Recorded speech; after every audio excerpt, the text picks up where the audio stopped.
भगवती जगदम्बा आद्या शक्ति परमेश्वरी भुवनेश्वरी महालक्ष्मी चंडी चंडिका चामुंडा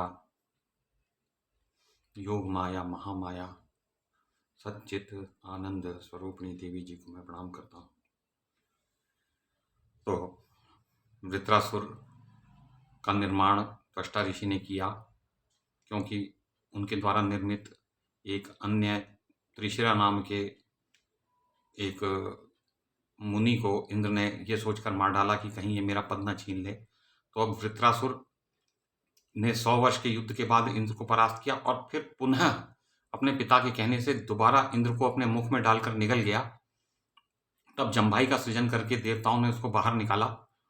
इस प्रकार वो दोबारा पराजित हो गए और अब वृत्रासुर ही इंद्र बन गया और उसने स्वर्गलोक पर अधिकार कर लिया। और जितनी भी पारलौकिक दिव्य वस्तुएं थीं, और जैसे पारिजात, कल्पवृक्ष, कामधेनु गौ, उच्चैःश्रवा घोड़ा, ऐरावत हाथी, जितने रत्न, धन, अप्सराएं, गंधर्व, उन सब पर उसका वृत्रासुर का अधिकार हो गया।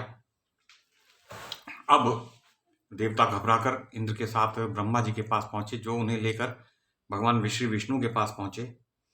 पहले भगवान रुद्र के पास गए, पहले ब्रह्मा जी के पास गए, फिर ब्रह्मा जी उन्हें लेकर रुद्र भगवान के पास पहुंचे और भगवान शंकर उन्हें लेकर विष्णु भगवान के पास गए और कहा कि हे विष्णु भगवान, इनकी समस्या दूर कीजिए। तो विष्णु भगवान ने कहा, देखो, मुझे भी ऐसी आवश्यकता पड़ी थी। मैं जब कठिनाई में आया तो मैंने भगवती योग माया जगदम्बा का आश्रय लिया और उन्हीं की सहायता से मैंने मधु कैटभ इत्यादि दैत्यों का संहार किया। एक बार मैंने मोहिनी रूप धारण करके असुरों को जब अमृत से वंचित करके देवताओं को अमृत पान करा दिया था। तो ये सब योग माया महामाया की कृपा से ही सब कुछ हुआ था।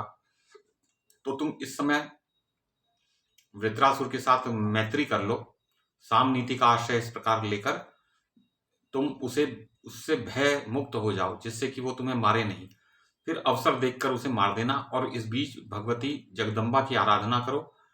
वो जब तक प्रसन्न नहीं होंगी तब तक तुम्हारा कार्य बनना कठिन है, क्योंकि भगवती जगदम्बा के पास आप जाइए, क्योंकि वो मंगलमयी देवी हैं। देवताओं उनके शरणापन्न होकर भावना पूर्वक मंत्रों को पढ़कर स्तुति करो, तब वे देवी आपकी सहायता अवश्य करेंगी। उन परा प्रकृतिमयी सत्व स्वरूपा भगवती को हम लोग निरंतर प्रणाम करते हैं, कि हम जो त्रिदेव हैं वो भी उनको निरंतर प्रणाम करते रहते हैं। वे काम रूपिणी हैं, उनकी कृपा से संपूर्ण सिद्धि एवं कामनाएं सुलभ हो जाती हैं।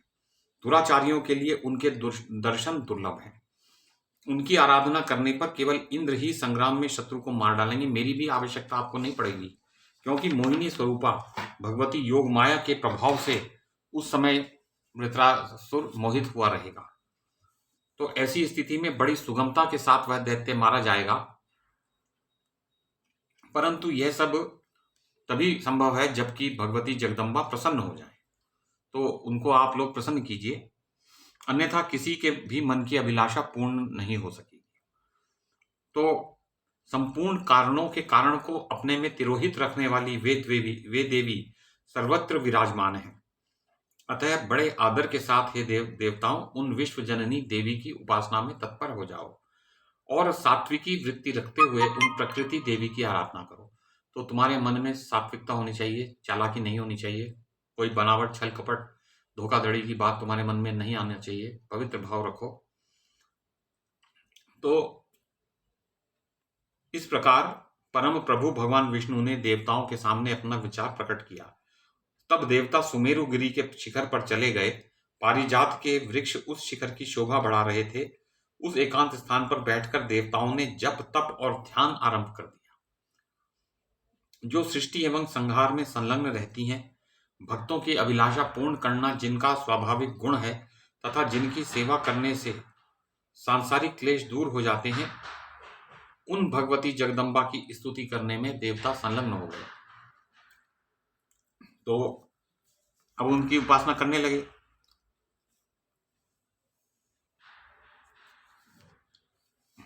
तो जगदम्बिके, हम आपकी पूजा भी किस प्रकार करें, क्योंकि फूल पत्ते आदि जो कुछ भी पूजा की सामग्री है वह सब आपके द्वारा बनाई गई है। मंत्र में, हम पूजकों में तथा अन्य समस्त पदार्थों में परम शक्ति रूप से आप ही तो विराजमान हो। तो अतएव भवानी, हम केवल आपके चरणों में मस्तक झुकाना ही अपना अधिकार समझते हैं। इससे अधिक हम कुछ करेंगे तो वो आपके द्वारा पहले ही किया हुआ है, तो हम तो नहीं कर सकते। वे पुरुष अवश्य ही धन्यवाद के पात्र हैं जिनकी आपके चरण कमलों में अटल भक्ति है। क्योंकि काम क्रोध आदि विकारों से रहित योगी लोग भी मुक्ति पाने की अभिलाषा से मन ही मन निरंतर जिनका चिंतन किया करते हैं, वे तुम्हारे चरण संसार रूपी समुद्र को पार करने के लिए एक सुदृढ़ नौका हैं। तो संपूर्ण वेद के पारगामी यज्ञ कराने वाले जो ब्राह्मण हैं, उन्हें भी धन्यवाद है, क्योंकि होम करते समय सदा उनके द्वारा आपका स्मरण होता रहता है। हे देवी, देवताओं को संतुष्ट करने के लिए स्वाहा और पितरों को संतुष्ट करने के लिए स्वधा, इन शब्दों का जो उच्चारण होता है, ये आप ही के तो नाम हैं। और इसके अतिरिक्त मेधा, कांति, शांति तथा मनुष्य के महान मनोरथ पूर्ण करने वाली विख्यात बुद्धि भी तुम ही हो। तो जितनी भी देवियां होती हैं वो भगवती की अंश स्वरूप मानी जाती हैं। शांति, कांति, तुष्टि, पुष्टि, लज्जा, वपु, मेधा, स्मृति इत्यादि बहुत सी देवियां अलग अलग हैं, और ये सब दक्ष प्रजापति की पुत्रियां हैं, और इनके अंदर भगवती जगदम्बा की दी हुई शक्ति ही विराज रही है। तो इस त्रिलोकी का सारा वैभव एकमात्र तुम्हारा है। हे देवी, अपने सेवकों पर कृपा करके तुम उन्हें सदा शक्तिशाली बनाया करती हो। तो जो भी संसार में शक्तिशाली दिख रहा है, प्रभावशाली दिख रहा है, सुंदर दिख रहा है, वो सब देवी की कृपा से ही होता है। तो व्यास जी कहते हैं, राजन, इस प्रकार देवताओं के स्तुति करने पर भगवती जगदम्बा मनोहर रूप धारण करके, सुंदर रूप धारण करके उनके सामने समक्ष प्रकट हो गई। उनके पतले शरीर को संपूर्ण भूषण विभूषित कर रहे थे, तो वो संपूर्ण आभूषण धारण करती हैं सारे अंगों में। पाश, अंकुश और अभय मुद्रा से संपन्न उनकी 4 भुजाएं थीं। किंकिणियों के शब्द हो रहे थे। रेशमी सूत्र से बंधा हुआ कटिभाग अत्यंत मनोहर जान पड़ता था। कोयल के समान मधुर उनकी बोली थी। उनके पैर में घुंघरू बज रहे थे। खंड चंद्रमा जिसे सुशोभित कर रहा था, ऐसे मुकुट को वे मस्तक पर धारण किए हुए थी। उनका मुख मंडल मंद मुस्कान से भरा हुआ था, और उनके प्रायः सर्वांग पारिजात के पुष्पों से ढके हुए थे। वे लाल रंग के वस्त्र पहने हुए थी। उनका शरीर रक्त चंदन से चर्चित था। वे दया की समुद्र देवी प्रसन्न होकर हंस रही थी। समस्त श्रृंगार उनके श्री विग्रह को सुशोभित कर रहे थे। संपूर्ण द्वैत भाव को प्रकट करने वाली उन पराशक्ति से किंचन मात्र भी अविदित नहीं है। वो सब कुछ जानती हैं। सबकी रचना करने वाली वे देवी अखिल अधिष्ठान स्वरूपिणी है। सब कुछ उन्हीं के ऊपर निर्मित है। संपूर्ण वेदांत उन्हीं को सिद्ध करने में सार्थक हो पाते हैं। उनका विग्रह सच्चित और आनंदमय है। देवता सामने खड़े हुए भगवती की ऐसी झांकी पाकर उन्हें प्रणाम करने लगे। तब जगदम्बा ने उन देवताओं से कहा, तुम मुझसे बताओ, तुम्हारे सामने कौन सा कठिन कार्य उपस्थित है। तो देवता बोले, देवी, देवताओं को अत्यंत दुख देने वाले इस प्रबल शत्रु वृत्रासुर को मोहित करने की व्यवस्था करो। इसकी बुद्धि पर ऐसा पर्दा डाल दो कि यह देवताओं के प्रति विश्वास करने लग जाए, और हमारे आयुधों में इतनी शक्ति निहित कर दो कि जिससे यह शत्रु मारा जा सके। तो उन्होंने देवी से यह वरदान मांगा कि इस शत्रु को मरवा डालो। तो व्यास जी कहते हैं, राजन, बहुत अच्छा, ऐसा ही होगा। यूं कहकर भगवती जगदम्बा वहीं अंतर्धान हो गई। संपूर्ण देवता भी प्रसन्नता पूर्वक अपने अपने स्थान को चले गए। तो इस प्रकार 5 अध्याय 6ठे स्कंद में श्रीमद् देवी भागवत पुराण के पूर्ण हुए। अब हम देखते हैं कि आगे क्या होता है।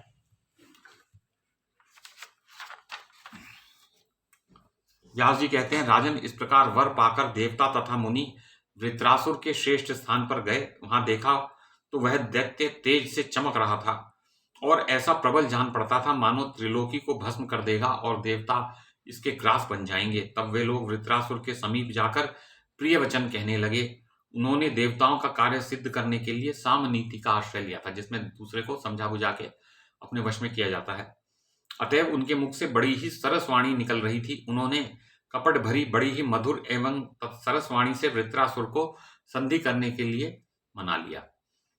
उनकी बात सुनकर वृत्र ने कहा, महाभाग, सूखे अस्त्र से या गीले अस्त्र से, पत्थर से तथा भयंकर वज्र से दिन में अथवा रात्रि में देवराज इंद्र देवताओं सहित मुझे न मारे। तो मुझे इन चीज़ों से ना मारना भाई, तब मैं संधि करूँगा। और जबकि उनको वरदान था, वृत्रासुर को ये वरदान था कि वो इन चीज़ों से नहीं मारा जा सकता। इस प्रकार की शर्त पर इंद्र के साथ संधि की जा सकती है, अन्यथा संधि बिल्कुल असंभव है। व्यास जी कहते हैं, तदनंतर उन्होंने देवताओं ने वृत्रासुर से कहा, बहुत ठीक ऐसा ही होगा। तो उन शर्तों को स्वीकार कर लिया। तब से वृत्रासुर इंद्र की बातों पर विश्वास करने लगे और इंद्र उन वृत्रासुर को मारने के अवसर की तलाश में रहने लगा। तो अब हम आगे पढ़ेंगे कि किस प्रकार वृत्रासुर वध होगा देवी की कृपा से। भगवती जगदम्बा महामाया, योग माया, पूर्ण प्रकृति, परमेश्वरी, भुवनेश्वरी, महालक्ष्मी, चामुंडा, चंडिका, चंडी, कालिका, काली, ये सभी रूप उन्हीं देवी के ही हैं। उन ऐसी देवी को जो अपने भक्तों के लिए कल्प वांछा तरु हैं, उनकी सब इच्छाएं पूर्ण किया करती हैं और भक्तों पर कृपा करना जिनका स्वाभाविक गुण है और सारा विश्व जिनमें ओतप्रोत है और जो सच्चित आनंद स्वरूपिणी है, उन ऐसी पराशक्ति देवी भगवती जगदम्बा को मेरा प्रणाम है।